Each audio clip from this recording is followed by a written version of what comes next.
आज की इस पत्र परिषद में मैं आप सभी का हार्दिक स्वागत करता हूं और विशेष रूप से आपका मैं आभार भी मानता हूं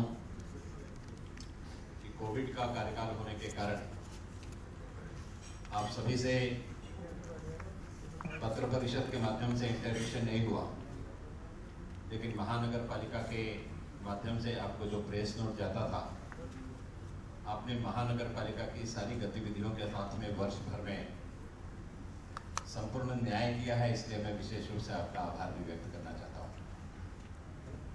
महानगर पालिका गत वर्ष 5 तारीख को महापौर के पद का मैंने फॉर्म भरा। 6 तारीख को चुनाव संपन्न हुए और 7 जनवरी 2021 को मुझे महापौर इस पद पर बैठने का सौभाग्य प्राप्त हुआ। एक विपरीत स्थिति थी, विपरीत वातावरण था और उस विपरीत वातावरण में नागपुर नगरी के महापौर पद के पद पर बैठने का सौभाग्य प्राप्त हुआ। शायद मैं पहला महापौर होगा नागपुर शहर का जिसने पद ग्रहण किया तो मास्क लगा करके किया, और अपनी 1 वर्ष पूर्ति पर आपसे बात कर रहा है तो भी मास्क लगाकर ही करना पड़ेगा। मैं इसका उल्लेख केवल इसलिए कर रहा हूं कि गत वर्ष भर में करीब करीब 5-5.5 महीने का कार्यकाल कोरोना के कारण बाधित हुआ,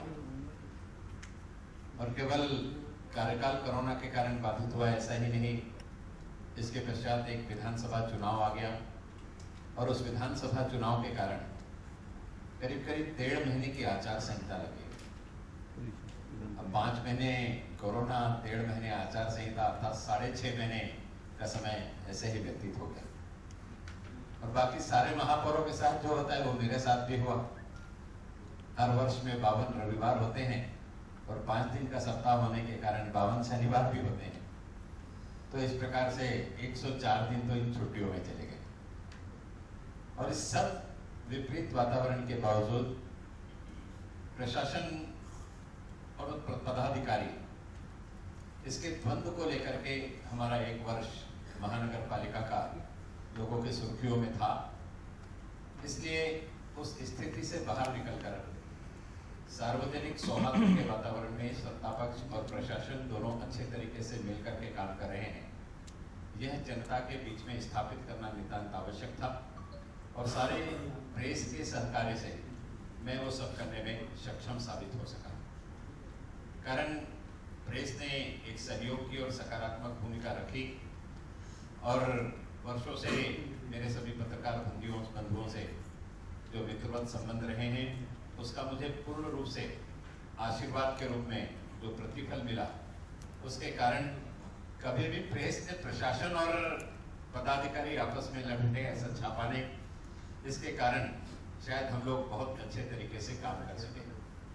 काम करते समय मैंने जब पहले दिन प्रेस ली थी, उस दिन मैंने कुछ बातें कही थी, और उस दिन कही हुई बातों में भी मुख्य बात यही थी कि महानगर पालिका आने वाले वर्ष में मूल रूप से शिक्षा पर और स्वास्थ्य पर विशेष ध्यान देगी। और इसके वर्ष भर में हमने जो योजना बनाई, वो योजना भी शिक्षा और स्वास्थ्य को लेकर ही मूल रूप में बनाई है। आपके पास 2 प्रेस नोट है, एक प्रेस नोट विस्तारित प्रेस नोट है और एक प्रेस नोट में केवल बुलेट लाइन दी हुई है कि कौन कौन से कार्य किस किस सेक्टर में हमने किए हैं। एक अटल ई-लाइब्रेरी का निर्माण हम लोग कर रहे हैं, जो गीतांजलि चौक के पास में महानगर पालिका की पुरानी स्कूल थी, जिसे हम लोग लाल स्कूल के नाम से जानते थे। उस स्थान पर 12,000 स्क्वायर फीट में यह एक ई-लाइब्रेरी का हम निर्माण कर रहे हैं। यह ई-लाइब्रेरी 4 मंजिल ई-लाइब्रेरी है। यह आने वाले नागपुर के भविष्य की दृष्टि से ई-लाइब्रेरी किस प्रकार से बननी चाहिए उसका एक साक्षात प्रतिमूर्ति रहेगी, ऐसा मुझे लगता है। भारत रत्न अटल बिहारी वाजपेयी के नाम से समर्पित इस ई-लाइब्रेरी में एक फ्लोर डेडिकेटेड बुक्स के लिए है और उस फ्लोर में बच्चों की रीडिंग की व्यवस्था की गई है। जो दूसरा फ्लोर है, उस फ्लोर में एक साथ 50 बच्चे संगणक पर बैठकर, कंप्यूटर पर बैठ करके ई लर्निंग कर सकते हैं, इस प्रकार का नियोजन किया गया है। दोनों फ्लोर में एक बात का और नियोजन किया गया है कि दोनों फ्लोर में ओपन टेरिस रखी गई है, ओपन गैलरी रखी गई है, जिस गैलरी में 4 टेबल रहेंगे। एट ए टाइम एक टेबल पर 4 लोग बैठ करके ग्रुप डिस्कशन कर सके। इस दृष्टि से 16 लोग दोनों फ्लोर में पढ़ाई के साथ साथ ग्रुप डिस्कशन कर सके, इस प्रकार का भी नियोजन है। जिस फ्लोर में कंप्यूटर की व्यवस्था है उस फ्लोर में पावर पॉइंट प्रेजेंटेशन की व्यवस्था की गई है कि बच्चे पढ़ने के बाद वहाँ पावर पॉइंट प्रेजेंटेशन का भी लाभ ले सकेगा। इसी के साथ साथ जो बुक वाला फ्लोर है उस फ्लोर पर एक अलग से कैबिन दृष्टिहीन दिव्यांगों के लिए बना हुआ है। 2 दृष्टिहीन दिव्यांगों के लिए 2 ब्रेल लिपि के कंप्यूटर वहां रहेंगे और टॉकिंग कंप्यूटर भी वहां रहेगा, जिससे दृष्टिहीन दिव्यांग वहां आकर के शिक्षण प्राप्त कर सकेगा। और उसे आवश्यकता महसूस हुई तो ब्रेल लिपि में प्रिंट आउट निकालने के लिए वहां पर प्रिंटर भी रहेंगे, जिससे दृष्टिहीन दिव्यांग वहां पर ब्रेल लिपि के प्रिंट आउट निकाल सकेगा। इस लाइब्रेरी का संपूर्ण संचालन भारत सरकार की जो सेंट्रल ई लाइब्रेरी है IIT खड़गपुर, उसके सॉफ्टवेयर के माध्यम से होगा। इस प्रकार का नियोजन किया है। इस विषय में उनको पत्र देकर के उनसे स्वीकारोक्ति भी प्राप्त हो गई है। हम कोशिश कर रहे हैं कि इसका टोटल गवर्नेंस ही खड़गपुर के लाइब्रेरी के माध्यम से हो। अगर वह सफलता मिलती है तो देश की ऐसी पहली लाइब्रेरी होगी जो IIT खड़गपुर द्वारा संचालित की जाएगी। इस लाइब्रेरी की एक विशेषता यह भी है कि विश्व के जितने भी आविष्कार होते हैं वो उनके राष्ट्रभाषा में होते हैं। चाइना में चाइनीज में होते हैं, फ्रांस में फ्रेंच में होते हैं, जापान में जैपनीज में होते हैं। विश्व का कोई भी आविष्कार अगर उनकी भाषा में हुआ है तो उसको ट्रांसलेट करके हम हमारी भाषा में, हिंदी में, मराठी में, अंग्रेजी में उसको सुन भी सकें और उसका प्रिंट आउट भी निकाल सके, इसकी व्यवस्था यहाँ पर उपलब्ध कराई गई है। यहाँ जो भी लिटरेचर रहेगा हम अपने पेन ड्राइव में उसको ले जा करके प्रिंट आउट निकाल सके, इसकी भी व्यवस्था है। और उस जगह पर प्रिंट आउट नाममात्र शुल्क पर उपलब्ध हो सके, इस प्रकार का भी नियोजन वहां पर किया गया है। ये सारी चीजें करते समय विशेष रूप से ध्यान रखा गया है कि जो बच्चे यहाँ पढ़ेंगे, ये बच्चे फैकल्टी वाइज पढ़ने के लिए आते हैं और बच्चों को ऐसा लगा कि उनके किसी फैकल्टी के किसी अच्छे लेक्चरर का गेस्ट लेक्चर होना चाहिए या किसी प्रकार से किसी सब्जेक्ट वाइज कोई सिम्पोजियम होनी चाहिए या कोई वर्कशॉप होना चाहिए। तो नीचे में फर्स्ट फ्लोर पर एक ऑडिटोरियम बना हुआ है, जिस ऑडिटोरियम में एट ए टाइम 75 लोग बैठ सकेंगे। उस ऑडिटोरियम के माध्यम से बच्चे वहां सेमिनार भी कंडक्ट कर सकेंगे। इस प्रकार का भी नियोजन किया गया है।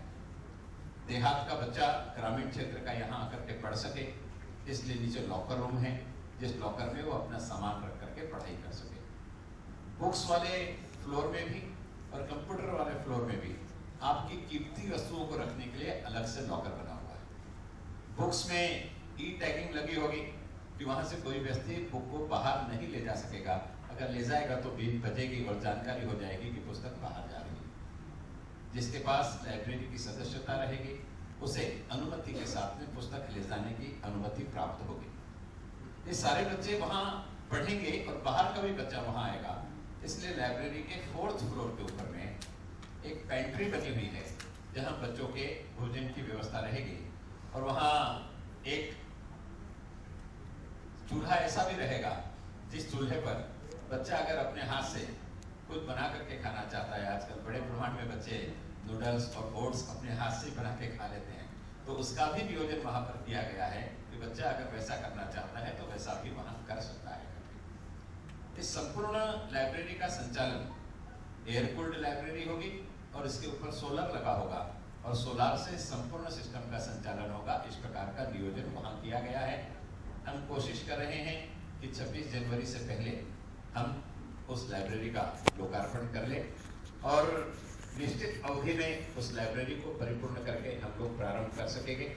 आपकी जानकारी के लिए 2019 में मकर संक्रांति के दिन मैंने इस लाइब्रेरी का भूमि पूजन किया था और 2 वर्ष में करीब करीब 7.5 करोड़ रुपए की लागत से बन करके यह लाइब्रेरी तैयार हुई है, जिसका हम लोग लोकार्पण कर सकेंगे। महानगर पालिका ने अंग्रेजी माध्यम की 6 स्कूलें प्रारंभ की है आकांक्षा फाउंडेशन के माध्यम से। इस वर्ष KG1 और KG2 है। आने वाले वर्ष में लगातार वह 12वीं 6 विधानसभा क्षेत्र में 6 अंग्रेजी माध्यम के स्कूल हम लोग प्रारंभ कर सकेंगे। यह आकांक्षा संस्था मुंबई, पुणे, पिंपरी चिंचवड़ में महानगर पालिका के 21 विद्यालय चला रही है। वही नागपुर में एक साथ 6 विद्यालय चला रही है और महानगर में अच्छा रिस्पांस मिला है। सारी की सारी महानगर पालिका की KG1 और KG2 की जो बच्चों की सीट थी वे सारी की सारी परिपूर्ण हो चुकी है और आने वाले वर्ष में हम लोग फर्स्ट का एडमिशन वहां पर लेंगे। ऑनलाइन बच्चों का एजुकेशन हो रहा है। बच्चों को जो शिक्षण साहित्य का वितरण था वो महानगर पालिका के और आकांक्षा के माध्यम से पेरेंट्स को बुला करके, बच्चों को बुला करके शिक्षण साहित्य का वितरण किया जा चुका है। महानगर पालिका के अंदाजन 2000 बच्चों को, एक्चुअल आंकड़ा जो है वो 1900 कुछ का है, आपके पास प्रेस नोट में है। ये 2000 बच्चों को कंप्यूटर टैबलेट वितरण का निर्णय हमने लिया था। कोविड के कारण प्रक्रिया विलंब से हुई, लेकिन हम लोग हमारे महानगर पालिका के बच्चों को ये टैबलेट दे सके और टैबलेट देने के पश्चात बच्चों ने उसका वापर भी प्रारंभ कर दिया है और टैबलेट की क्वालिटी अच्छी होने के कारण अभी तक किसी भी बच्चे ने उसका टैबलेट चालू नहीं है, बंद है, इस प्रकार की एक भी शिकायत उसने दर्ज नहीं कराई है। बच्चे इस टैबलेट का उपयोग केवल और केवल शिक्षा के लिए कर सके, इसलिए उसमें इस प्रकार का सॉफ्टवेयर है कि बच्चे केवल और केवल शिक्षा के दृष्टि से ही उस टैबलेट का उपयोग कर सके। इस प्रकार का नियोजन उसको देते समय ही सॉफ्टवेयर डाल करके किया गया है। महानगर पालिका की एक संकल्पना मैंने व्यक्त की थी कि सुपर 75। जब मैंने आयुक्त महोदय के सामने यह विषय रखा तो उन्होंने कहा था कि आप संकल्पना कर रहे हैं, लेकिन निःशुल्क पढ़ाने को तैयार कौन होगा। और नागपुर शहर की ओनर ऑफ ट्यूशन क्लासेस जो एसोसिएशन है, जिसके अध्यक्ष डॉक्टर बोंद्रे हैं, सचिव डॉक्टर गणवीर जी हैं, ये सब लोगों ने इसकी जिम्मेदारी ली। महानगर पालिका ने गत वर्ष बच्चों की ऑनलाइन परीक्षा ली। ऑनलाइन परीक्षा लेकर के 75 बच्चों का चयन किया, 16 बच्चों को वेटिंग लिस्ट में रखा कि अगर कुछ बच्चे नहीं आते तो उन्हें रिप्लेस करके दूसरे बच्चों को लिया जाएगा। ऑनलाइन क्लासेस चलती रही। अब करीब करीब पिछले 10 सप्ताह से ऑफलाइन क्लासेस शुरू है और ये ऑफलाइन क्लासेस नेताजी स्कूल में है। मैं व्यक्तिगत तौर पर क्लास में भी जाके आया, वहाँ मुझे 75 में से 60 बच्चे ही हाजिर दिखे। मैंने पेरेंट्स की मीटिंग ली, सारे पेरेंट्स को इसकी जानकारी दी कि आप इसको महानगर पालिका कोई ट्यूशन क्लास ले रही है या एक्स्ट्रा क्लास ले रही है ऐसा ना समझे। बाहर बड़ी क्लासों में जो लोग 1.5 लाख रुपए 2 लाख रुपए फीस दे करके पढ़ने जाते हैं, वही सारे शिक्षक अपने सामाजिक दायित्व का निर्वहन करने के लिए आपके बच्चों को निःशुल्क पढ़ा रहे हैं। इसलिए 1.5 लाख 2 लाख रुपए की शिक्षा महानगर पालिका आपके बच्चे को निःशुल्क दे रही है। इस संजीदगी को आप देखिए और बच्चा एक भी क्लास मिस ना करे, इस प्रकार का पेरेंट्स से हमने रिक्वेस्ट की। उसके सकारात्मक स्वरूप भी दिखाई दिए और अभी बढ़ संख्या बढ़ गई है। अभी भी 100% 75 बच्चे तो रेगुलर नहीं आ रहे हैं, लेकिन 65 से 70 के आसपास बच्चे रहते हैं। एक दो बच्चे अलग अलग गैर हाजिर रहते हैं। जो रेगुलर अब्सेंटी थी उसको हमने अंकुश लगा दिया है। इसमें 25 बच्चे JEE के दृष्टि से तैयार हो, 25 बच्चे जो है वो PMT के दृष्टि से तैयार हो, 25 बच्चे NDA के दृष्टि से तैयार हो। पेरेंट्स के सामने जो प्रेजेंटेशन किया उसमें हमने प्रहार की टीम को बुलाया था। प्रहार की टीम ने NDA के बारे में पेरेंट्स को जानकारी दी, कारण सामान्य व्यक्ति को NDA के बारे में जानकारी नहीं होती है और 10वीं के बाद NDA का प्रशिक्षण प्रहार के माध्यम से भी उन्हें मिलना चाहिए, इस प्रकार से हमने कहा है। मैं बीच में सेवा सदन विद्यालय के कार्यक्रम में गया था। सेवा सदन की अध्यक्षा कांचनताई गडकरी ने भी कहा है कि अगर आपके बच्चे NDA की दृष्टि से प्रिपेयर करना है तो सेवा सदन महानगर पालिका के बच्चों को NDA की दृष्टि से प्रशिक्षण 10वीं के बाद में निःशुल्क देने की व्यवस्था करेगा। ऐसी 2 संस्थाएं हैं जो बच्चों को NDA का शिक्षण देगी।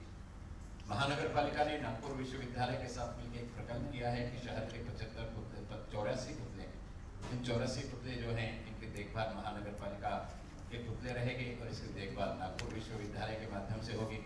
नागपुर विश्वविद्यालय की NSS की टीम इसकी देखभाल करेगी। NSS की टीम के साथ में महानगर पालिका के प्रस्ताव को एकेडमिक काउंसिल ने, यूनिवर्सिटी ने मान्यता दी। उसके बाद एक MOU हुआ और गांधी जयंती के दिन से नागपुर महानगर पालिका और नागपुर विश्वविद्यालय के माध्यम से इस प्रकल्प की शुरुआत की गई। मैं बीच में एक कार्यक्रम में राज्यपाल महोदय जी के साथ में नागपुर विद्यापीठ के कार्यक्रम में था। आपको कहते हुए मुझे खुशी महसूस हो रही है कि NAC कमेटी नागपुर आई थी और NAC कमेटी ने नागपुर में आने के बाद नागपुर विश्वविद्यालय से पूछा कि आप नया क्या कर रहे हैं, तो उन्होंने बताया कि हम लोग एनएसएस की टीम के माध्यम से पुतलों की देखरेख कर रहे हैं और हमारे जो बच्चे पुतलों की देखरेख करेंगे उन बच्चों को नागपुर म्युनिसिपल कॉर्पोरेशन के माध्यम से फ्री फायर फाइटिंग ट्रेनिंग दी जाएगी।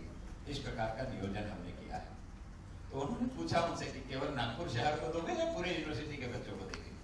तो उन्होंने बताया कि महानगर पालिका ने यूनिवर्सिटी जहां तक है कहीं का भी बच्चा अगर होगा तो उसे फ्री फायर फाइटिंग देने का MOU हमारे साथ किया है। इसलिए ग्रामीण का बच्चा भी अगर पुतलों की देखरेख करेगा तो हम उसको भी फायर फाइटिंग ट्रेनिंग देंगे। इस प्रकार का निवेदन किया। नैक कमेटी को यह विषय अच्छा लगा। मुझे कहते हुए खुशी होती है कि नागपुर के VC ने पूरे देश के VC के साथ में VC के माध्यम से संपर्क किया और हमारा जो MOU है नागपुर विश्वविद्यालय का और नागपुर म्युनिसिपल कॉर्पोरेशन का, ये पूरे भारत के VC को शेयर किया गया और अब यह कहीं ना कहीं पूरे देश में UGC के माध्यम से इस प्रकार से NSS यह काम आज़ादी 75 में एक संकल्प के रूप में कर सके, इस प्रकार का नियोजन किया गया है। एक बात कहते हुए मुझे खुशी हो रही है कि ये तो हमने कर लिया, लेकिन 13, 16 और 17 तारीख को all India mayor conference Varanasi में थी।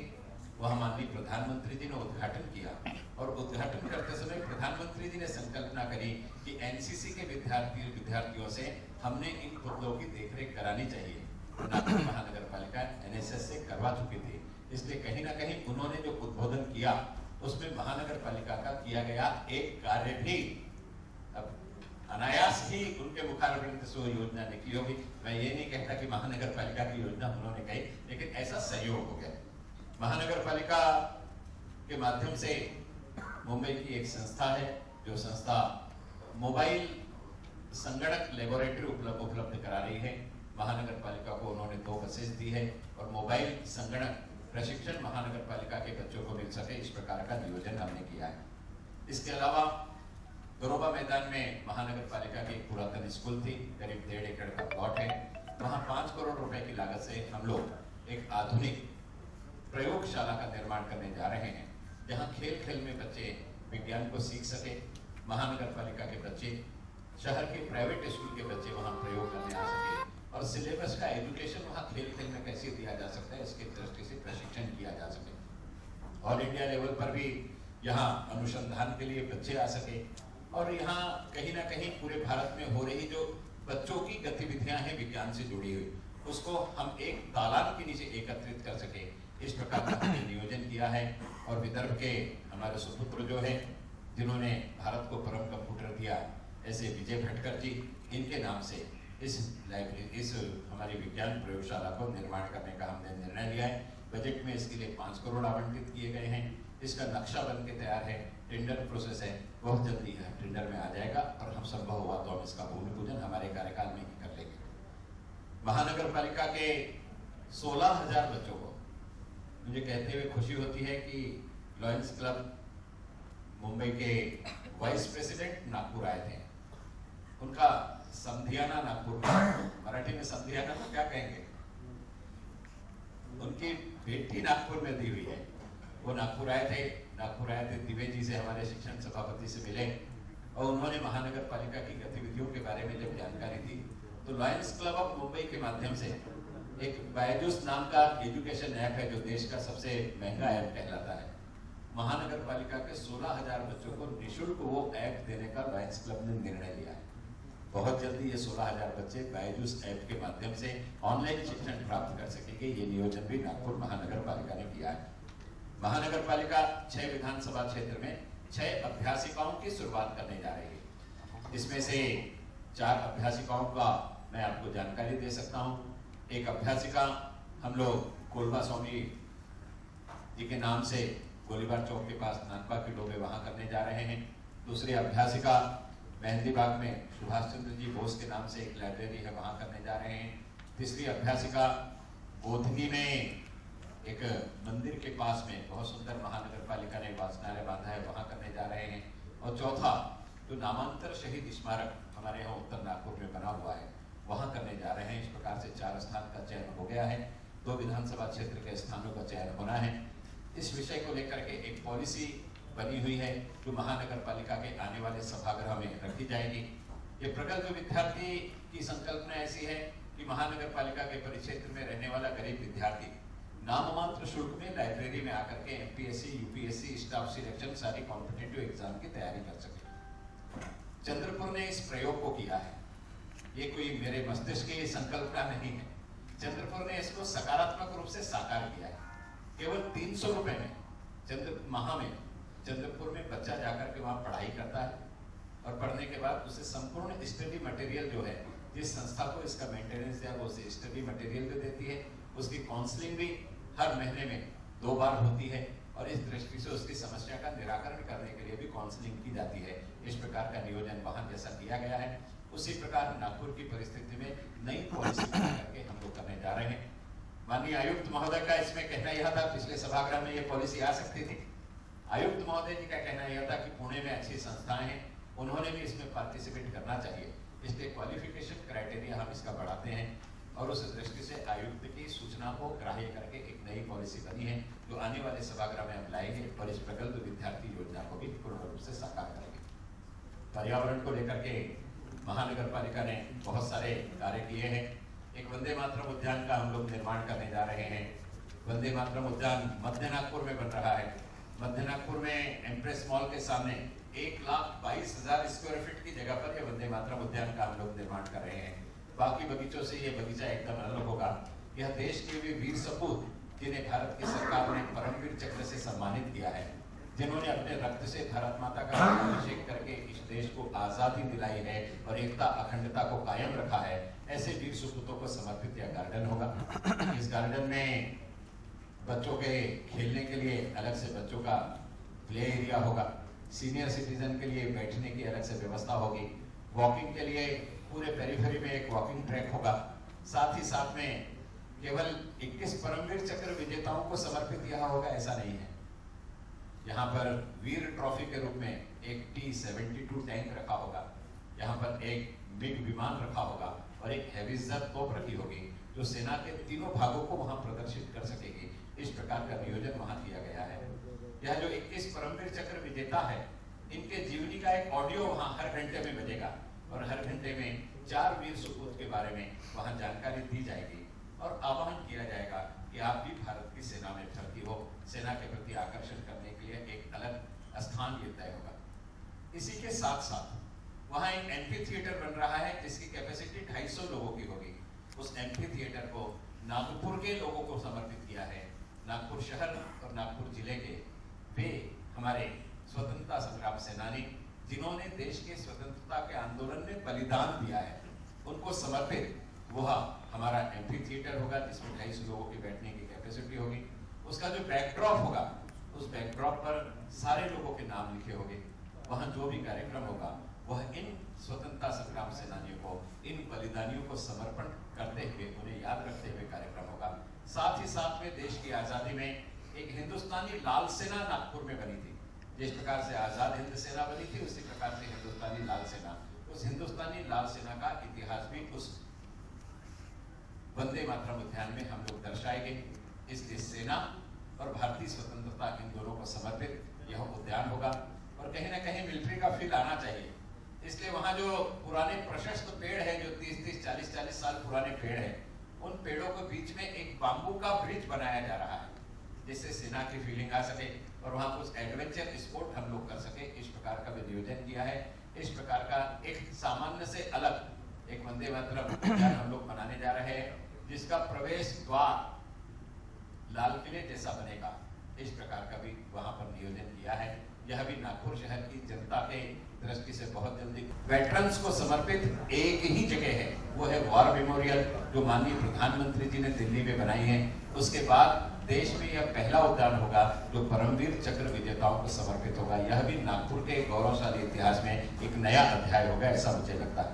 महानगर पालिका के माध्यम से हम लोग 75 ऑक्सीजन जोन बनाना चाहते हैं। ऑक्सीजन जोन से तात्पर्य बल्क में एक साथ एक ही जगह पर पेड़ लगने चाहिए, ऐसी संकल्पना है। मिनिमम 250 और मैक्सिमम कोई निश्चित नहीं है, जिसमें पीपल के, बड़ के, नीम के, जो भारतीय प्रजाति के पेड़ है, जिसमें कदम का पेड़ है, साथ ही साथ में बकुल का पेड़ है, जिसमें फल भी लगता है और पक्षी आकर के बैठता है। ऐसे पेड़ों को हम एक साथ एक छत के नीचे रोपित कर रहे हैं। महानगर पालिका के माध्यम से अभी तक 39 हमारे ऑक्सीजन जोन की तैयारी हो गई है। 15 अगस्त तक हम पूरे के पूरे 75 ऑक्सीजन जोन का निर्माण कर लेंगे, ऐसा हमें विश्वास है। महानगर पालिका के माध्यम से पर्यावरण के दृष्टि से महानगर पालिका ने 40 इलेक्ट्रिक बस खरीदने का निर्णय लिया है, जिसमें एक हमारे पास आ गई है। दिसंबर एंड तक उसने 40 की 40 बस देना चाहिए था, उसने आपूर्ति नहीं की, इसलिए उसको पेनल्टी क्लॉज के अंतर्गत महानगर पालिका ने नोटिस दिया है और अगर उन्होंने तुरंत बस उपलब्ध नहीं कराई तो उनसे पेनल्टी वसूलने का काम भी महानगर पालिका के माध्यम से किया जाएगा। स्मार्ट सिटी के माध्यम से कल ही हस्ताक्षर हुआ, 15 बस इसमें और जुड़ेगी और 15 बस जुड़ने से 40 और 15 ये 55 बस हो जाएगी।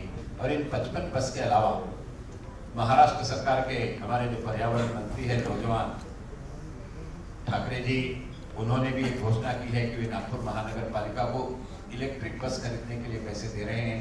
वे पैसे अगर महानगर पालिका को आ जाते हैं तो हम 160 इलेक्ट्रिक बस खरीद सकेंगे और ये सारी बस आ गई तो हम 235 बसों का संचालन नागपुर में इलेक्ट्रिक से करा सकेंगे। और इस दृष्टि से इलेक्ट्रिक बस का व्यवस्थापन करने के लिए भांडेवाड़ी में एक जगह है जो L&T कंपनी को इसकी डेवलपमेंट के लिए हमने दी थी, वह L&T प्रयोग चालू नहीं कर सका, इसलिए उस जगह पर चार्जिंग स्टेशन और इलेक्ट्रिक बस का सर्विस स्टेशन बन सके, इस प्रकार का प्रस्ताव स्थायी समिति से पारित हो गया है। वह सभागृह में आएगा और हम तुरंत सभागृह से उसको अनुमति प्रदान करेंगे। महानगर पालिका की 70 बसेस जो डीजल से चलती थी उसको CNG पर परावर्तित किया है। आने वाले भविष्य में 100 बसेस CNG पर परावर्तित हो जाए, इस प्रकार से पर्यावरण को समर्पित यह कार्यक्रम है। सोनेगांव तालाब, गांधी सागर तालाब, साथ ही साथ में पुलिस लाइन टाकली का तालाब, इसका सौंदर्यीकरण, इसका सुधार महानगर पालिका ने करने का निर्णय लिया है। काम जारी है, दोनों जगह द्रुत गति से काम जारी है। तो मुझे विश्वास है कि मार्च से पहले गांधी सागर तालाब का यह जो जिसे हम लोग गांधी सागर का उत्तर दिशा का भाग कहते हैं, वहाँ बहुत सारी चीजें ऐसी बन करके तैयार हो जाएगी जिससे नागपुर का संकल्पना कर सकेंगे कि आने वाले भविष्य में यह तालाब इस प्रकार से दिखाई देगा। हम लोग प्रयास कर रहे हैं। महानगर पालिका के पास 2 प्रस्ताव आए हैं, एक प्रस्ताव चेन्नई से है और दूसरा प्रस्ताव डच कंपनी का आया है। डच कंपनी का प्रस्ताव ऐसा है कि वो नागपुर में होने वाले सॉलिड वेस्ट मैनेजमेंट से वो पूरा का पूरा CNG बनाएंगे और चेन्नई की कंपनी का प्रस्ताव ऐसा है कि वह ग्रीन हाइड्रोजन बनाएगी। चेन्नई में वह प्रकल्प जारी भी है, चेन्नई में वह प्रकल्प प्रारंभ भी है और महानगर पालिका में ने उसका प्रेजेंटेशन दिखा है। आचार संहिता के कार्यकाल में ये प्रेजेंटेशन होने के कारण आयुक्त ने और महापौर ने दोनों ने अलग अलग कक्ष में इस प्रेजेंटेशन को देखा है। तत्वतः चेन्नई वाला प्रोजेक्ट चालू है और जो डच कंपनी का प्रोजेक्ट है ये जर्मन सरकार के माध्यम से जर्मनी में जारी है। दोनों के पेपर्स आने के बाद में उसकी वायबिलिटी निरी को चेक करने के लिए कहा है। निरी ने दोनों के लिए पॉजिटिव रिपोर्ट भेजा है कि दोनों प्रकल्प नागपुर में शुरू किए जा सकते हैं। ये दोनों प्रकल्प की ब्यूटी यह है कि इसमें महानगर पालिका को 1 रुपए का भी खर्चा नहीं है और जो डच कंपनी है वो नागपुर शहर में 25 हेक्टेयर जमीन खरीदेगी और खुद की जमीन के ऊपर में महानगर पालिका के इस प्रकल्प को लगाएगी। हम केवल कचरा उपलब्ध करा करके देंगे। यह सारे प्रिकॉशन इसलिए लेने पड़े कि हमारे जो पिछले अनुभव थे कचरे के प्रोसेस को लेकर के वो बड़े गंभीर थे, इसलिए सारे प्रिकॉशन हमने लिए हैं। यह जो चेन्नई की कंपनी है इसे म्युनिसिपल कॉर्पोरेशन अपनी 2 एकड़ की जमीन देगी और यहाँ 50 मीट्रिक टन का प्रकल्प ये लोग प्रारंभ करेंगे। इस दृष्टि से दोनों प्रकल्प आने वाले सभागृह में हम लोग लाएंगे। सभागृह से चर्चा होने के बाद सभागृह की सम्मति सकारात्मक रूप से इसे रही तो हम लोग दोनों प्रकल्प करेंगे। इसमें जो डच कंपनी है वह कंपनी CNG भारत सरकार का जो पूल है गैस खरीदने वाला उसको नागपुर की गैस बेचेगी और यह भी उनसे सकारात्मक जो चर्चा हुई है कि CNG से होने वाली जो कमाई रहेगी उसमें म्युनिसिपल कॉर्पोरेशन को प्रॉफिट शेयर भी मिलेगा। इस प्रकार की ब्यूटी उस प्रोजेक्ट के माध्यम से महानगर पालिका को प्राप्त होगी और ये 1000 टन कचरा प्रतिदिन प्रोसेस कर सकेगी। इस प्रकार का नियोजन रहेगा। यह दोनों अगर सकारात्मक रूप से साकार हो जाते हैं तो नागपुर शहर में जो प्रतिदिन उत्पन्न होने वाला कचरा है उसका 100% विलेवाट हम लोग कर सकेंगे, ऐसा हमें विश्वास है। महानगर पालिका के शमशान घाट ग्रीन क्रीमेटोरियम बने। दिल्ली के एक घाट को ग्रीन क्रीमेटोरियम के रूप में तब्दील किया गया है। केंद्र सरकार से 15वें वित्त आयोग के माध्यम से एयर क्वालिटी इंडेक्स के अंतर्गत जो निधि प्राप्त हुई है, उस निधि से हम लोग ग्रीन क्रिमिटोरियम के निर्माण की दिशा में आगे बढ़ रहे हैं। निरी ने ही ग्रीन क्रिमिटोरियम की डिजाइन बनाई है, इसलिए निरी के माध्यम से ही हम लोग शहर के घाटों को ग्रीन क्रिमिटोरियम में परावर्तित करने जाएंगे। इसके अलावा निरी में हमने एक बैठक ली थी और निरी के एक साइंटिस्ट लाल सिंह, उन्होंने बताया था कि हम रास्ते में जो रोड डिवाइडर में पेड़ लगाते हैं, वो पौधे इस प्रकार से लगाए कि जिससे साउंड पॉल्यूशन कम हो सके, वायु प्रदूषण कम हो सके। तो लाल सिंह जी के नेतृत्व में अभी जो हमारे महानगर पालिका के टेंडर हुए हैं रोड डिवाइडर के, हम लोग ऐसे पौधे लगा रहे हैं जिससे साउंड पॉल्यूशन कम हो सकेगा, जिससे वायु प्रदूषण कम हो सकेगा। इस प्रकार के पौधे हम लोग रोड डिवाइडर पे लगा रहे हैं। यह संकल्पना निरी के लाल सिंह जी जो साइंटिस्ट है, उनके नेतृत्व में हम लोग नागपुर शहर में साकार कर रहे हैं। इसके अलावा शहर के 100% लाइट एलईडी में हो जाए, ये प्रक्रिया शुरू है। इस आर्थिक वर्ष में 100% लाइट एलईडी में हो जाएंगे, इससे महानगर पालिका की ऊर्जा बचत बड़े प्रमाण में होगी और शहर को एकीकृत रूप में लाइटिंग व्यवस्था देखने का सौभाग्य भी प्राप्त होगा।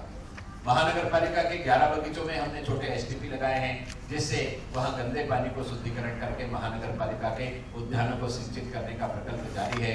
और महानगर पालिका ने यह शुद्ध किया हुआ पानी कंस्ट्रक्शन के लिए भी उपलब्ध कराने की दृष्टि में प्रयास किया है, जो लाल टैंकर से कंस्ट्रक्शन के रूप में ये पानी उपलब्ध किया जा सकेगा, इस प्रकार का नियोजन किया है।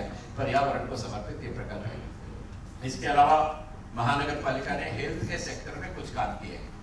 महानगर पालिका ने 75 वंदे मातरम हॉस्पिटल बनाने का निर्णय लिया था, जिसमें से 2 हॉस्पिटल का उद्घाटन हो चुका है। एक हॉस्पिटल भीषण खोरी में है और दूसरा हॉस्पिटल जो है ये पांड्रा खोरी में है। भीषण खोरी का जो हॉस्पिटल है उसका संचालन एक वर्धा की संस्था है, वह संस्था भीषण खोरी के हॉस्पिटल का संचालन कर रही है।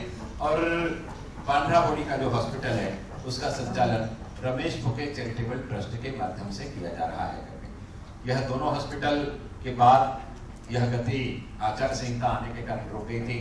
आने वाली 26 जनवरी से पहले नागपुर शहर के 25 वंदे मातरम केंद्र प्रारंभ हो जाए, इस दृष्टि से हमने सारा नियोजन किया है और 25 वंदे मातरम केंद्र हम लोग 26 जनवरी के पहले प्रारंभ करेंगे और मार्च के पहले 50 से अधिक वंदे मातरम केंद्र नागपुर शहर में प्रारंभ हो जाएंगे, इस प्रकार का नियोजन है। इसमें इंफ्रास्ट्रक्चर म्युनिसिपल कॉर्पोरेशन का है, इलेक्ट्रिसिटी म्युनिसिपल कॉर्पोरेशन की है, वाटर बिल म्युनिसिपल कॉर्पोरेशन देगा, लेकिन यहाँ लगने वाले डॉक्टर, मेडिसिन और पैरामेडिकल स्टाफ की जो पूर्ति है यह सामाजिक संस्था को करना होगा, जो इसके दायित्व का निर्वहन करेगी। इसके अलावा महानगर पालिका में मैं महापौर बना तो 27 यूपीएससी थी। अभी केंद्र सरकार के माध्यम से हमने 51 यूपीएससी को मंजूरी प्रदान की है। यह सारा का सारा हमारे विभाग के सारे अधिकारियों ने मेहनत करी, उसको इसका श्रेय जाता है। साथ ही साथ में जो नई यूपीएससी हमारी सेंक्शन हुई है, इस आर्थिक वर्ष में हम 14 यूपीएससी फिर से कार्यरत कर सके, अर्थात 27 + 14 इस मार्च महीने तक हम लोग कर लेंगे, इस प्रकार का नियोजन है। महानगर पालिका की जो डिस्पेंसरीज थी उसे ही यूपीएससी में कन्वर्ट करने की दिशा में महानगर पालिका के माध्यम से हम लोग प्रयास कर रहे हैं। इससे कम समय में शासन के द्वारा मिली हुई ग्रांट के आधार पर एक अच्छा स्टाफ करके हम लोग उसका नियोजन कर सके, इसके पीछे की ऐसी भावना है। तो यूसीएससी अर्थात अर्बन कम्युनिटी हेल्थ सेंटर हम लोग बना सके। एक मिनी माता नगर में जिसका टेंडर हो गया है, बहुत जल्दी उसका भूमि पूजन हम लोग कर लेंगे। दूसरा नारी में है, वहाँ जगह का विवाद समाप्त होने की कगार पर है। जैसे ही विवाद समाप्त होगा हम लोग नारी में भी उसका भूमि पूजन करके उस कार्य को हम लोग प्रारंभ कर सकेंगे।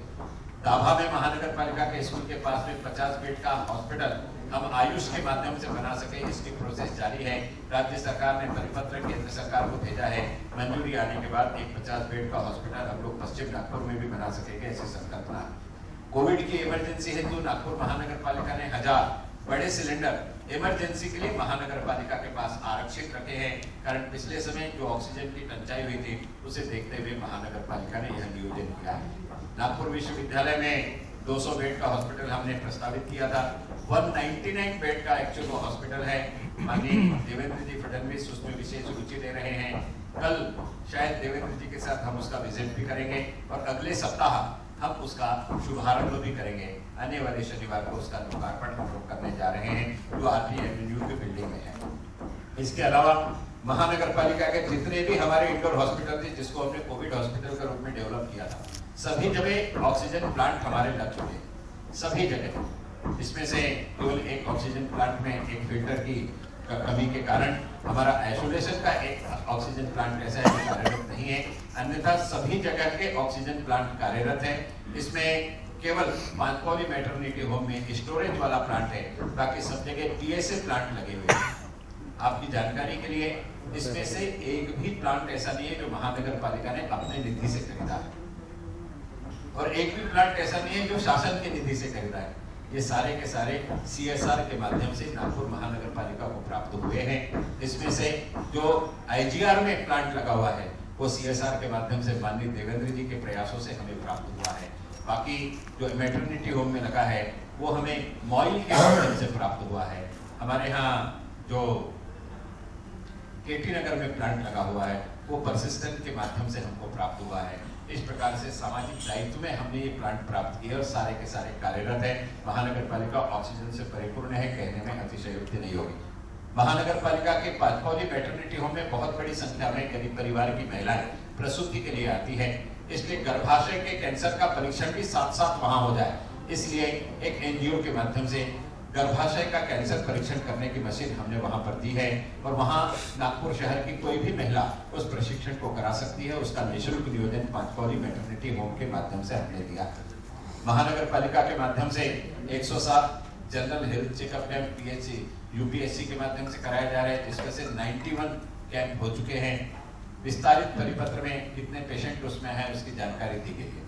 75 महापौर नेत्र ज्योति कैंप, 75 महापौर दंत चिकित्सा केंद्र, विस्तारित परिपत्र में कितने पेशेंट ने उसका लाभ लिया है, कितने लोगों के कैटरेक्ट के ऑपरेशन हुए हैं, इसकी जानकारी भी विस्तारित परिपत्र में दी गई है। जो तिरछी नजर वाले लोग होते हैं, अर्थात तिरछी निगाह से देखने वाले नहीं, जिन्हें तिरछा देखने की व्याधि होती है, बीमारी होती है, उनके निःशुल्क ऑपरेशन की व्यवस्था भी महानगर पालिका के माध्यम से महात्मा नेत्रपेढ़ी के माध्यम से की गई है। इसमें भी ऑपरेशन कराने के लिए इसमें ज्यादा रिस्पॉन्स तो नहीं मिला, लेकिन एक का ऑपरेशन हुआ है, 2 पेशेंट वेट लिस्टेड है जिनका ऑपरेशन होगा।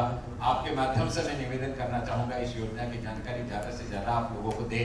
यह योजना भी निःशुल्क है, निःशुल्क तिरछा देखने वाला व्यक्ति सीधा देखना प्रारंभ कर देता है। इस प्रकार से केंद्र सरकार की योजना के अंतर्गत इस नियोजन को हम लोग कर रहे हैं। सामाजिक दायित्व निर्वहन की दृष्टि से महापौर कक्ष में हमने विद्यार्थियों के लिए एक व्यवसायिक पाठ्यक्रम का मार्गदर्शन हो सके, इस प्रकार के कक्ष में उमेश कोठारी नाम के मेरे एक विद्यार्थी मित्र हैं, वो सोमवार, बुधवार और शुक्रवार 3 दिन बैठते हैं। करीब 600 बच्चे इन सुविधा का लाभ ले चुके हैं। इनके बैठने से एक फायदा यह भी हुआ कि महानगर पालिका के बच्चे जब एडमिशन के लिए आए तो अवेयरनेस ना होने के कारण उनके कास्ट सर्टिफिकेट भी नहीं थे, और उनके कास्ट सर्टिफिकेट भी नहीं थे, तो इसलिए उनके कास्ट सर्टिफिकेट बनाने के लिए भी महानगर पालिका के माध्यम से हमने कलेक्टर ऑफिस को निवेदन किया है। शायद आने वाले फरवरी में महानगर पालिका के विद्यालय में पढ़ने वाले सारे बच्चों के कास्ट सर्टिफिकेट हम लोग विद्यालय में ही बना करके दे सकेंगे। इस प्रकार का नियोजन समाज कल्याण विभाग के माध्यम से हम लोग कर रहे हैं। एक बच्चे का, इसमें नागपुर का ही बच्चा था, वह दलित संवर्ग का बच्चा था।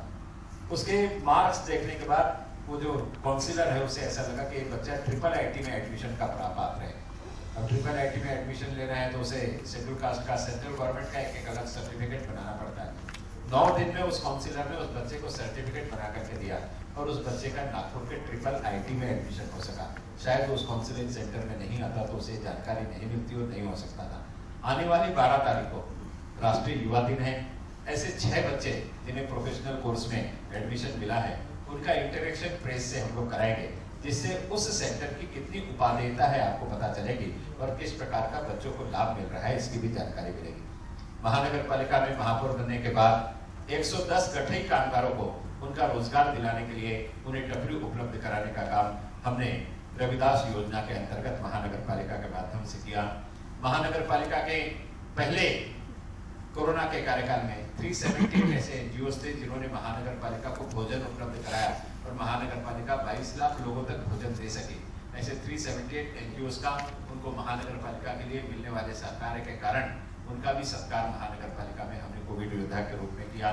जिन्हें 75 वर्ष की आयु पूर्ण हो गई है, ऐसे 75 सीनियर सिटीजन जिन्होंने नागपुर शहर के लिए कुछ ना कुछ बिरला किया है, उनका भी सत्कार महानगर पालिका के माध्यम से हमने किया। महानगर पालिका के माध्यम से हमने सीनियर सिटीजन के लिए एक ज्येष्ठ कक्ष का निर्माण किया है, जहाँ सीनियर सिटीजन एसोसिएशन के 2 पदाधिकारी सप्ताह में 2 दिन अर्थात मंगलवार और गुरुवार को आकर के बैठते हैं। अगर सीनियर सिटीजन कोई भी शिकायत लेकर के उस कक्ष तक आया तो महापौर कार्यालय के माध्यम से उसकी समस्या का निराकरण हो सके, इस प्रकार का नियोजन हमने किया है। सीनियर सिटीजन डे के दिन हमने महानगर पालिका के माध्यम से 10 जोन में उनके लिए क्रीड़ा स्पर्धा की, उनके लिए हेल्थ चेकअप कैंप किया, उन सभी को बहुत अच्छा प्रतिसाद मिला। यह सब महानगर पालिका ने अपने सामाजिक दायित्व के निर्वहन की दृष्टि से किया है।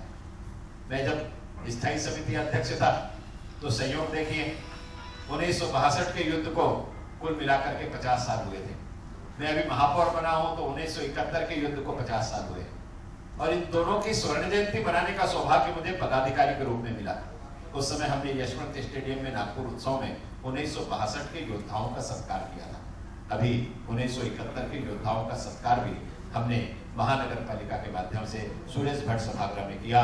नागपुर जिले के 171 ऐसे रणबांकुरे हैं जिन्होंने 1971 के युद्ध में अपनी सेवा दी थी। उन सभी का सत्कार महानगर पालिका के माध्यम से पूर्व सैनिक संगठन के साथ मिलकर के सुरेश भट्ट सभागृह में किया गया। इसके अलावा महानगर पालिका के माध्यम से शहर में 301 स्वतंत्रता संग्राम सेनानी हैं जिन्होंने भारत के स्वतंत्रता आंदोलन में भाग लिया। ऐसे 301 स्वतंत्रता संग्राम सेनानी जो है उनके घर के सामने महानगर पालिका एक फलक लगाने जा रही है, जिस फलक में लिखा होगा इस देश की आजादी में इस परिवार का महत्वपूर्ण योगदान रहा है, और उसके नीचे स्वतंत्रता संग्राम सेनानी का नाम होगा, महानगर पालिका का लोगो होगा और आजादी 75 का लोगो होगा। घर के बच्चों को भी नहीं मालूम कि उसके दादा ने देश की आजादी के लिए क्या किया था, तो पड़ोसी को मालूम होना तो बहुत दूर की बात होती है।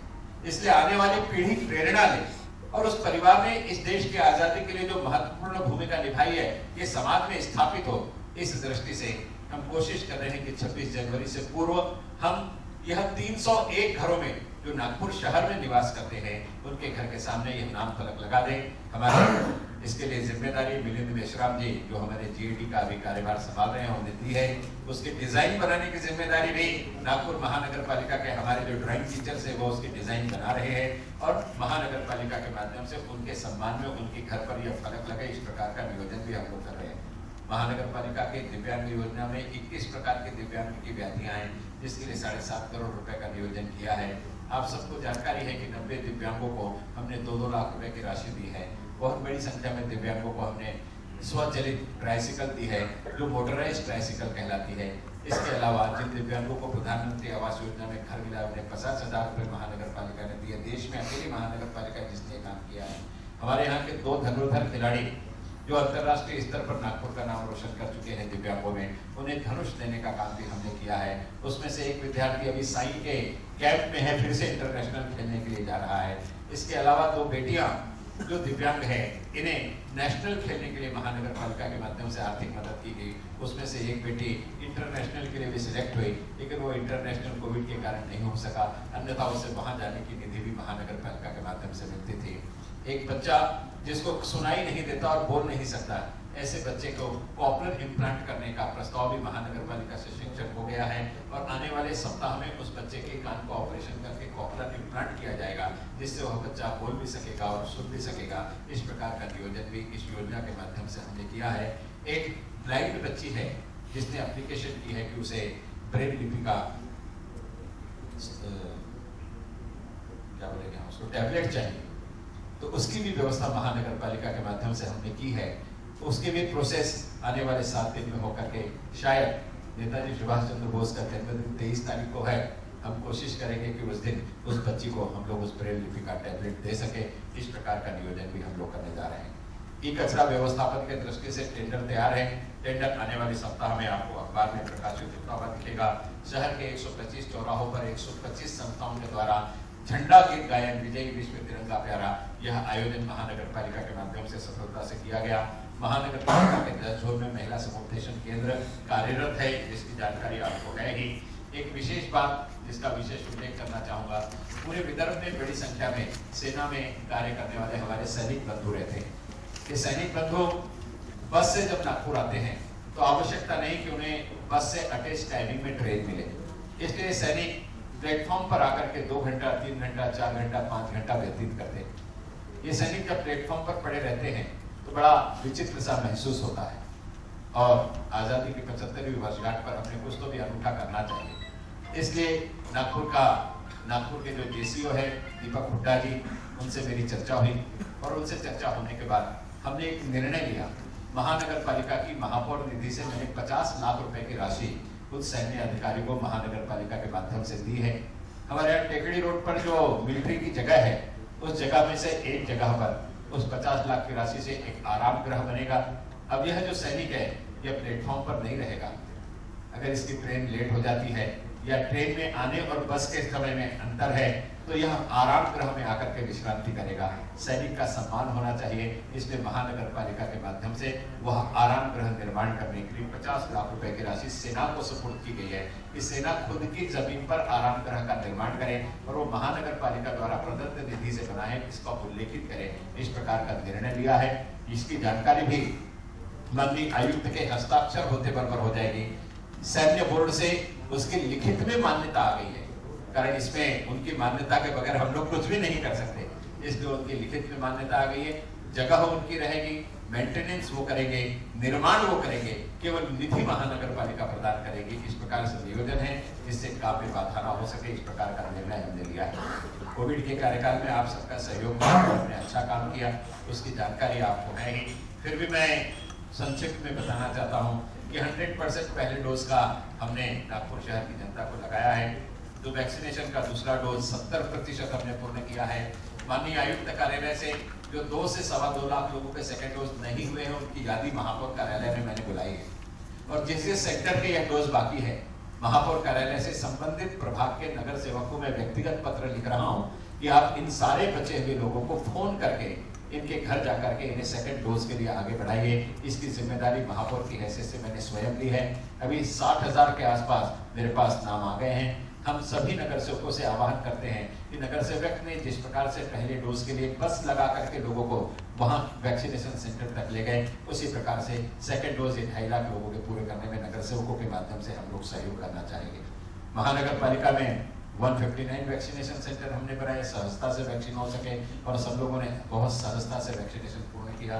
51 जगह कोविड टेस्टिंग की व्यवस्था नागपुर महानगर पालिका के माध्यम से की गई। इंदिरा गांधी में महानगर पालिका का 14 बेड का आईसीयू नागपुर महानगर पालिका ने प्रारंभ किया। कोविड के दृष्टि से आईजीआर इंदिरा गांधी रुग्णालय में 100 बेड की संख्या, नागपुर शहर में किस किस हॉस्पिटल में कितनी कितनी बेड की हमने उपलब्धता सेकंड वेव के दरमियान की, इसकी भी जानकारी प्रेस नोट के माध्यम से आपको दी गई है। श्री आयुर्वेद में भी हमने 135 बेड की व्यवस्था की थी। बहुमूलक आयुर्वेद में हमने व्यवस्था की, लेकिन तब तक वेव कम हो गई, इसलिए हम उसका उपयोग नहीं कर सके। हम नहीं चाहते हैं कि फिर से वेव बढ़े, हमें उसका उपयोग करना पड़े, लेकिन इमरजेंसी में वह व्यवस्था भी महानगर पालिका के पास उपलब्ध है। महानगर पालिका ने कोविड के कार्यकाल में जीएमसी में, आईजीएमसी में, लता मंगेशकर में और मेघे हॉस्पिटल में डॉक्टर्स और पैरामेडिकल स्टाफ उपलब्ध करा करके दिया, जिसमें अतिरिक्त मानधन देकर के किया। एमबीबीएस डॉक्टर को 30,000 रुपए का अतिरिक्त मानधन दिया और एमडी डॉक्टर को 50,000 रुपए का अतिरिक्त मानधन दिया। अभी मैंने 4 दिन पहले कोरोना की बैठक ली। माननीय आयुक्त महोदय ने बताया कि अभी जो गाइडलाइन सरकार की आई है, उस गाइडलाइन के हिसाब से एमबीबीएस डॉक्टर के लिए तो 1 लाख रुपए की राशि रखी गई है, लेकिन जो एमडी डॉक्टर था, जो तज्ञ डॉक्टर था, उसके लिए केवल 75,000 रुपए की राशि रखी गई है।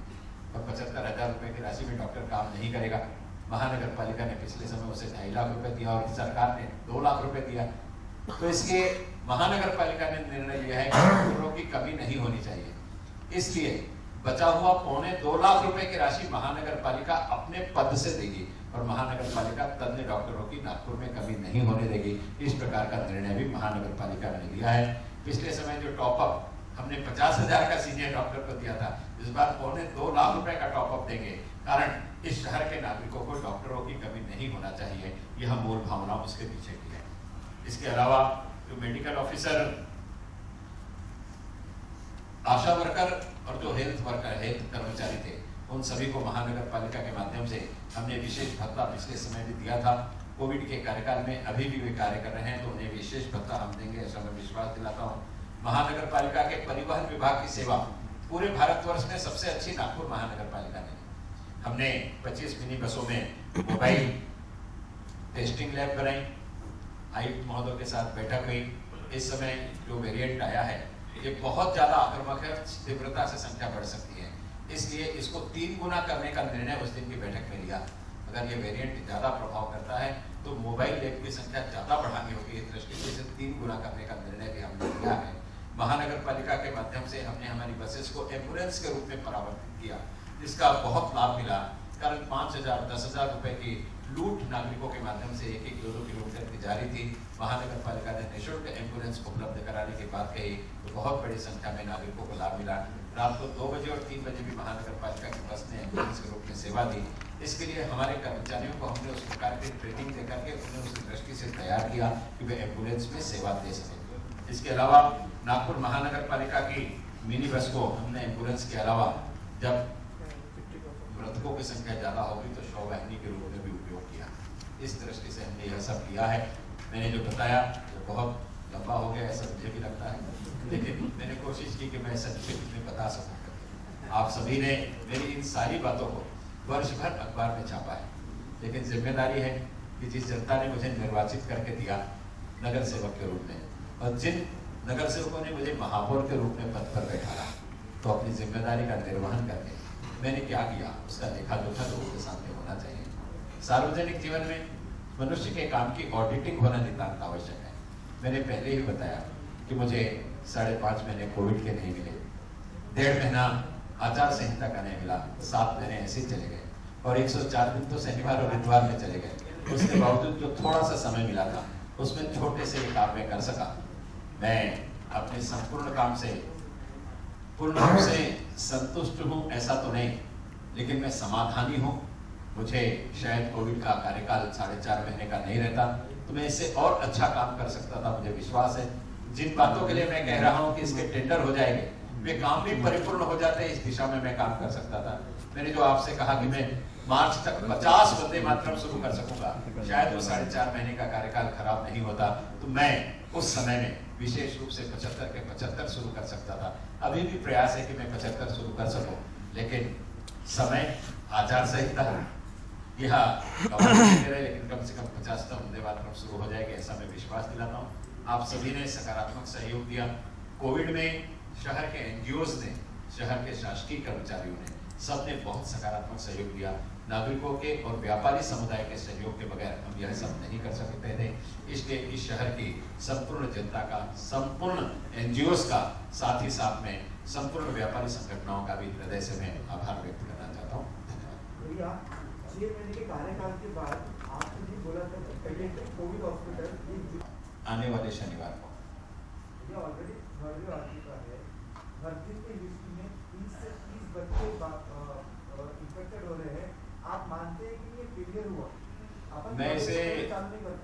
मैं विलंब लगा इसको स्वीकृत करता हूँ, लेकिन इसे मैं फेल्यूअर की श्रेणी में नहीं रखता।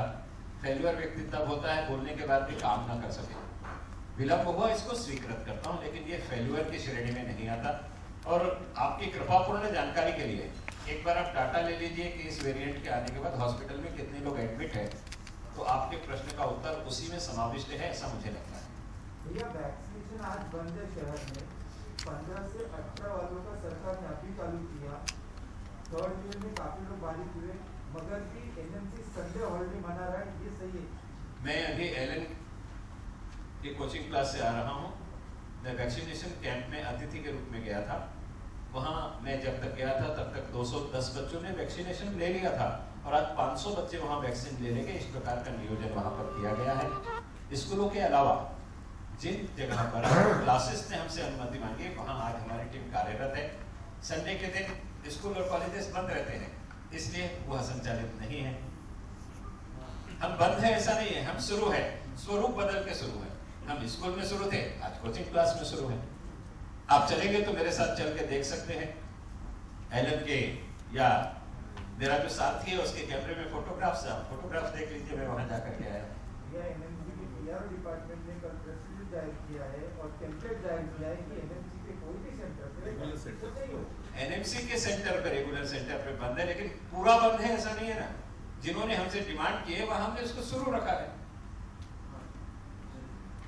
आप चल के देख सकते हैं एलन में, मेरी अनुपस्थिति में भी आप जाकर के वहां मिल सकते हैं। एलन के ऑल इंडिया के जो वाइस प्रेसिडेंट हैं मिस्टर तुषार पारिक, वो केवल इसलिए यहाँ आए हैं कि महानगर पालिका ने उनको विशेष सुविधा उपलब्ध करा करके दी। ऑल इंडिया का उनका वाइस प्रेसिडेंट नागपुर आया भाई साहब होकर। आपने कहा कि आपका कार्यकाल पहले से ही छूटा पड़ गया, आपको लगता है कि सरकार ने 2.5 साल की प्रावधान दी है महापौर के लिए, बट भाजपा ने गलती की 2 सीनियर नगर सेवकों को आधा 2.5 साल बांट के दिया। भाई साहब, मैंने बहुत स्पष्टता से कही कि कोविड का जो कार्यकाल है वो नहीं रहता, तो मुझे पूरा समय मिलता था। मेरे पक्ष ने मुझे जितना समय दिया उस समय में मैं 100% करने की कोशिश मैंने की है। अगर वो 4.5 महीने और ये 1.5 महीने मुझे और मिल जाते तो शायद इसकी गतिशीलता और तेजी से बढ़ सकती थी।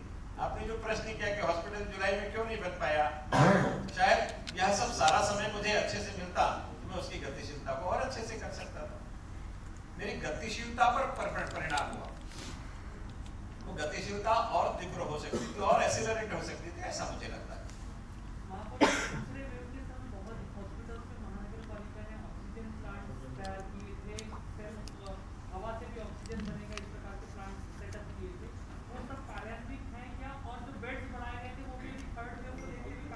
सारे के सारे कार्यान्वित है। महानगर पालिका में जो कार्यरत कर्मचारी थे उन सारे कर्मचारियों से बात हुई है। उन सारे कर्मचारियों को जैसे ही गवर्नमेंट हॉस्पिटल के बेड 50% फुल हो जाएंगे, उसके बाद महानगर पालिका अपने बेड को कार्यान्वित करना चालू करेगी। यह जो वेरिएंट है, इस वेरिएंट में एडमिशन की संख्या नगण्य है, इसलिए महानगर पालिका ने अपनी पूरी व्यवस्था कर ली है। मैंने आपकी जानकारी के लिए कलेक्टर मैडम ने आईजीएमसी में उनका सर्जिकल वार्ड में हमारा कोविड था, तो 50% कोविड और 50% सर्जिकल ऐसा शुरू था, उसको 100% कोविड कर दिया। वहां के पेशेंट जो है वो ESIS के हॉस्पिटल में शिफ्ट की। इसलिए सरकारी हॉस्पिटल में 50% बेड ऑक्युपाई होने के बाद म्युनिसिपल कॉर्पोरेशन के 100% बेड हम उनके लिए रखेंगे। हमारी पूरी तैयारी है। ऑक्सीजन प्लांट मैंने बताया मेरे वक्तव्य में कि केवल आइसोलेशन हॉस्पिटल का हमारा ऑक्सीजन प्लांट वर्किंग में नहीं है, बाकी सारी जगह के ऑक्सीजन प्लांट हमारे वर्किंग में है।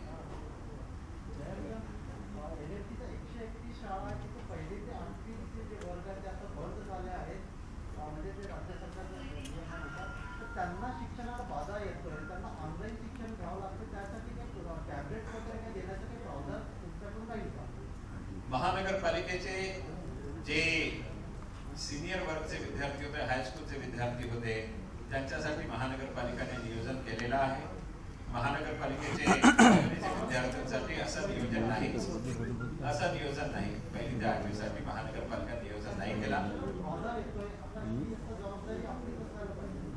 महानगरपालिकेचे आमचे शिक्षक त्या दृष्टीने कसा वर्ग घेत आहे ते एकदा आपण त्यांच्यासोबत इंटरॅक्शन करून विचारून घेतलं तो आपल्याला कळेल। महानगरपालिकेची 1ली से 4थी पासून किंवा 8वी पासून जे ऑनलाईन शिक्षणाची व्यवस्था आहे त्याचा प्रतिसाद असा मिळाला की अनेक प्रायव्हेट शाळांचे लोकांनी आपली मुले काढून महानगरपालिकाची आमची लाल बहादूर शास्त्री शाळामध्ये ऍडमिशन घेतलं।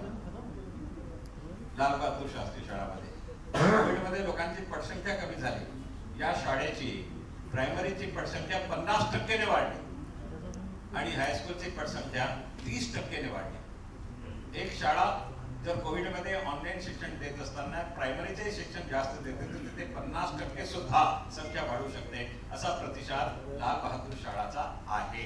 आपण तपासू शकतो। उदाहरण द्यायचं असेल तर जे सर्वोत्कृष्ट आहे त्याचं उदाहरण द्यावं लागते। बाकी ठिकाणीही सुरू आहे, बाकी ठिकाणी सुरू आहे। महानगरपालिकेची पटसंख्याची गळती नाही झाली कोविडमुळे, बाकीचे शाळेंची गळती झालेली आहे, अशी स्थिती आहे। त्या स्थितीत पटसंख्या वाढणं एक सकारात्मक महानगरपालिकेचे नियोजन संस्थेचं नियोजन आहे असं मला वाटतंय। कंडीशन है एंड रास्ते पे जो स्टेट ऑर्गन उससे संतुष्ट होते हैं और एक साल में आपको क्या है? आप अखबार से जुड़े हुए हैं, स्टेट डॉग को लेकर के शासन की क्या नियमावली है और विशेष रूप से सुप्रीम कोर्ट के क्या निर्णय हैं, इन सारी चीजों से आप पूर्ण रूप से परिचित हैं। हाँ, एक बात का मैं उल्लेख करना चाहता हूँ कि कोविड के कारण पिछले 1.5 वर्षों में महानगर पालिका का जो एक्सटर्नलाइजेशन का कार्यक्रम था वो प्रभावित हुआ, कारण शासन की जो ग्रांट एक्सटर्नलाइजेशन के लिए राज्य सरकार से मिलती थी वो राज्य सरकार ने ग्रांट प्रदान नहीं करी। माननीय मंत्री महोदय से टीपीसी की मीटिंग में मेरी बात हुई, माननीय मंत्री महोदय ने 10 करोड़ रुपए त्वरित उपलब्ध कराने का कहा है। ये राशि उपलब्ध होते ही महानगर पालिका के माध्यम से हम लोग एक्सटर्नलाइजेशन का कार्यक्रम शीघ्रता से पूर्ण करेंगे। इसी से जुड़ा मेरा सवाल भैया कि बीओटी तत्व पे अनेक प्रकल्प नागपुर में है, जैसे सोक्ता भवन का हो गया, उद्धार बाजार का हो गया, ये सब बीओटी तत्व पे है। अपना ऑरेंज सिटी प्रकल्प है, इसका स्टेटस फिलहाल क्या है? बुधवार का टेंडर प्रोसेस में है। सोक्ता भवन का जो विषय है यह बहुत जल्दी सभागृह में, शायद आने फरवरी के सभागृह में आपको वह देखने के लिए मिल जाएगा। हमारे यहाँ जो ऑरेंज सिटी का भी प्रकल्प है उसका मेट्रो से लगा हुआ जो पोर्शन है उसकी टेंडर प्रोसेस हुई है, उस पर भी आपको बहुत जल्दी काम शुरू दिख जाएगा। अनेक प्रभागात वाचनालय बंद अवस्थेमध्ये आहे, ते वाचनालय बंद अवस्थेमध्ये तुम्ही आता 6 विधानसभेचं म्हणाले की 4 आम्ही ठरवलेलं आहे आणि 2 आता काही हे नाही झालं आहे, पण आहे ते वाचनालय बंद आहे, त्यासाठी काही उपाययोजना नाहीत का मनपाकडे? माझं कृपापूर्ण निवेदन आहे की आपण आपली माहिती तपासून घ्यावी। महानगरपालिकेचं माझ्याकडे त्याचा डाटा आहे, माझ्याकडे त्याचे व्हिडिओज आहेत। नागपूर महानगरपालिकेच्या माध्यमातून अध्ययन कक्ष आणि वाचनालय असे 2 प्रकार आहेत। अध्ययन कक्ष म्हणजे जिथे फक्त न्यूजपेपर येतात, त्याला वाचनालय म्हणता येणार नाही, म्हणून एकदा आपण आपली माहिती तपासावी। आणि हे अध्ययन कक्ष आणि वाचनालय चालवण्याकरिता नागपूर म्युनिसिपल कॉर्पोरेशनने एक नियोजन केलेलं आहे। तो नियोजन मी कुणाचं नाव घेत नाही, पण एक महामानव नागपूर म्युनिसिपल कॉर्पोरेशनला आले होते, त्यांनी तो नियोजन पूर्ण रद्द केला आणि त्यांनी रद्द केल्यामुळे ती जी संस्था होती त्यांना अधिकार दिले नाही, म्हणून त्या काळात बंद होते। मी महापौर झाल्यानंतर, नवीन आयुक्त आल्यानंतर जी संस्था होती, ते एनजीओज होते, काही महिला बचत गट होते, त्या सगळ्यांना आदेश मिळालेले आहे। सध्या महानगरपालिकेच्या माध्यमातून ते सुरू आहे आणि आर्थिक नियोजनाचा हा सुद्धा एक चांगला भाग आहे की महानगरपालिका एनजीओजला आणि बचत गटला हे वाचनालय चालवण्यासाठी निधी देत आहे, तरी सुद्धा महानगरपालिकेला 1.25 कोटीची बचत होत आहे।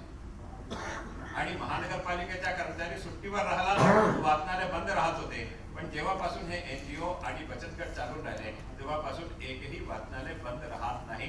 हे स्थिती आहे, आपण पुन्हा तपासून घ्यावी, कृपापूर्ण विनंती आहे। आणि एखादा कोणता बंद असेल तुम्हाला सांगा, मी त्याच्यावर 100% कारवाई करेन। आता 15 दिवस झाले मी प्रत्येक प्रभाग फिरतोय, तिथे या जी मी अवस्था सांगतो 15 दिवसात काही झालं का? आपण वैयक्तिक या विषयाला बोलू, आपण कोणत्या वेळेमध्ये फिरता आणि वाचनालयाची वेळ काय आहे तर तेही तपासून घ्यावी।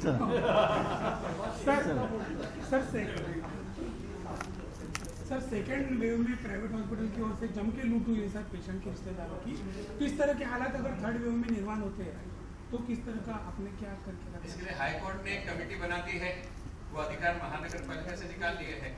अब अन्याय हुआ है या नहीं ये हाईकोर्ट की समिति तय करेगी।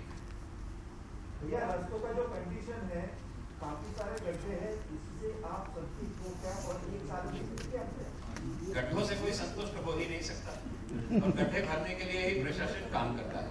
महानगर पालिका ने जो टेंडर निकाले हैं वो टेंडर कार्यान्वित होते ही। पत्रकार है कि आपको ऑडियंस से प्रश्न से हंसने वाली क्या बात करी? पत्रकारों में तुम लोग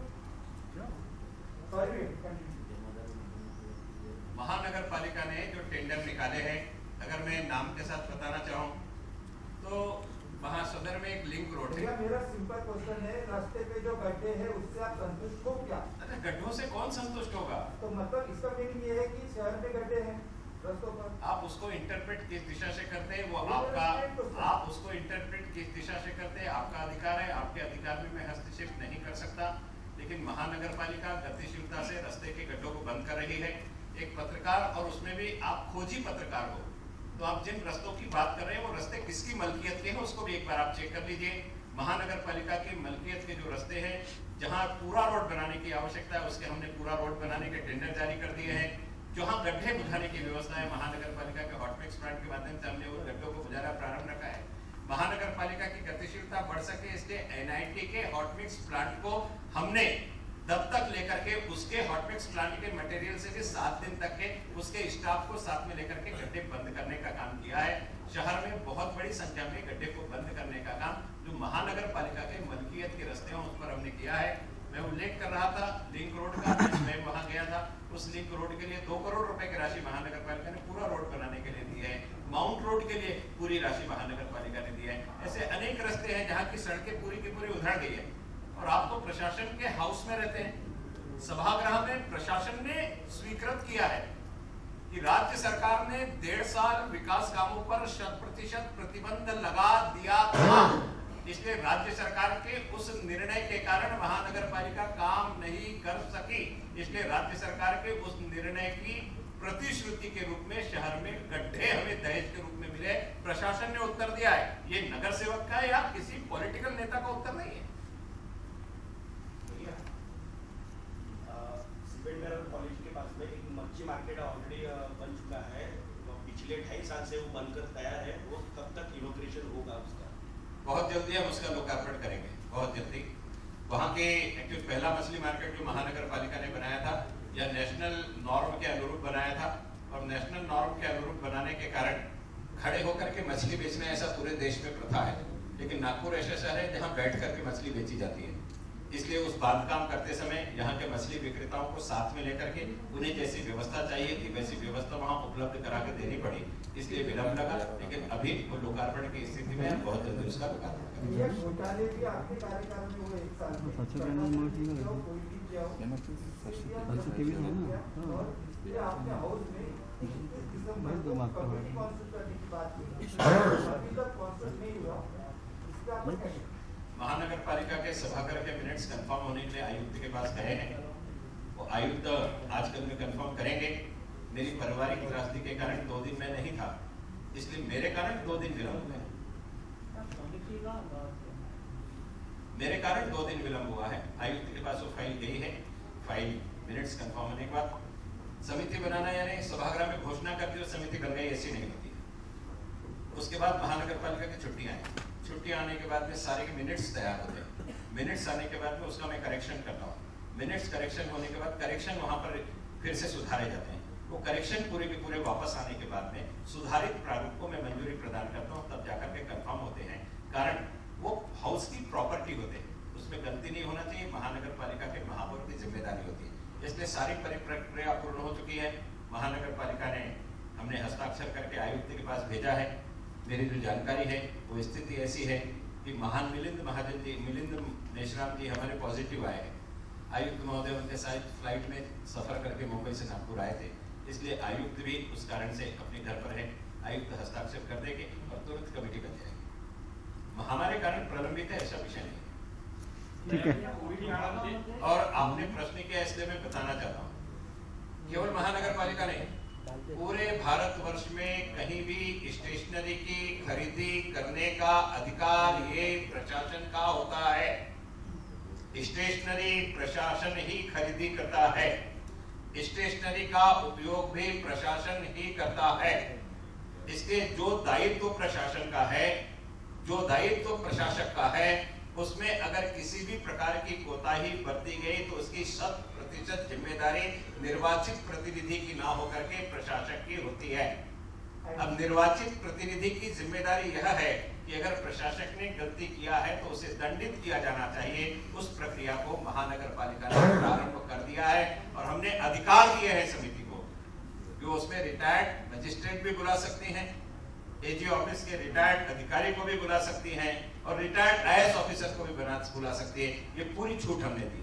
एडमिनिस्ट्रेशन के किए हुए काम का आप श्रेय लेते एज ए महापौर, तो एडमिनिस्ट्रेशन का ही किया हुआ घोटाले का रिस्पॉन्सिबिलिटी आप नहीं लेनी चाहिए। मैं आपको बहुत सहजता से बताना चाहता हूँ कि एडमिनिस्ट्रेशन के जिस काम का मैं श्रेय लेता हूँ वहां मैंने उनका नाम लेकर के आभार भी माना है। मेरी पूरी प्रेस में जहां जहां उनका श्रेय था मैंने आभार माना। सब जगह मैंने आभार नहीं माना, जहां जहां उनका श्रेय था वहां वहां आभार माना। कोविड के काल में मैंने उनका आभार माना, जहां जहां उनका श्रेय था वहां वहां आभार माना। मैंने हर जगह नहीं कहा कि मैं प्रशासन का आभार मानता हूँ, प्रशासन का आभार मानता हूँ। अगर सभी चीज के लिए मैं आभार मानूं तो मैं केवल पुतले के रूप में नहीं बैठा हूँ। जिस जिस जगह प्रशासन ने सहकार किया और गतिशीलता दी वहां मैंने उसका आभार माना है और मानना भी चाहिए। कारण हिंदी में एक कहावत है कि अकेला चना भाड़ नहीं फोड़ता, उसके लिए सबका साथ लगता है। एक मेघाला साथ धरो अवगे धरो सुपथ, मराठी में भी कहावत है। इसलिए सबके सहयोग से ही सब कुछ होता है। हमने उस प्रकार से कार्य किया। ठीक।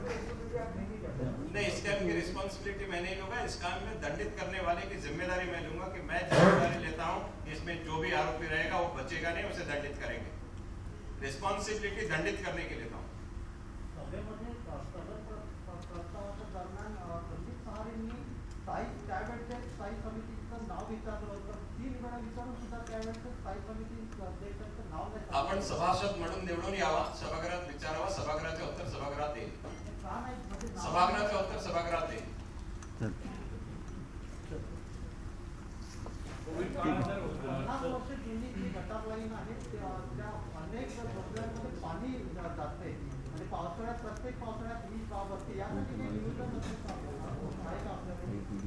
नागपूर महानगरपालिकेच्या माध्यमातून 1299 कोटी रुपयाच्या सिवरेज ट्रीटमेंटचा प्रोजेक्ट नागनदी, पोहरा नदी, पिवळी नदी याच्याशी संलग्न आहे आणि त्यामध्ये संपूर्ण शहराची शिवर लाईन मध्ये एक क्रांतिकारी परिवर्तन करून नवीन ट्रंक लाईन काढण्याचा सुद्धा प्रयोजन आहे.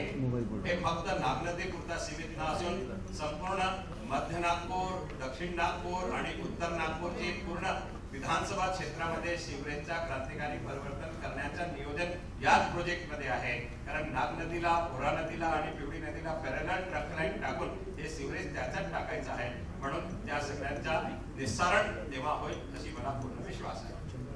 कोरोना काळात जर डॉक्टरांची संख्या वाढवण्याची गरज पडली तर त्यासाठी महानगरपालिकेने पूर्ण नियोजन केलं आहे. मी माझ्या वक्तव्यामध्ये सांगितले मागच्या वेळी 50,000 वाढवून दिले, यंदा 2.25 लाख वाढवून दिले. पण डॉक्टरची कमी भासणार नाही ही महानगरपालिका. ठीक. चल.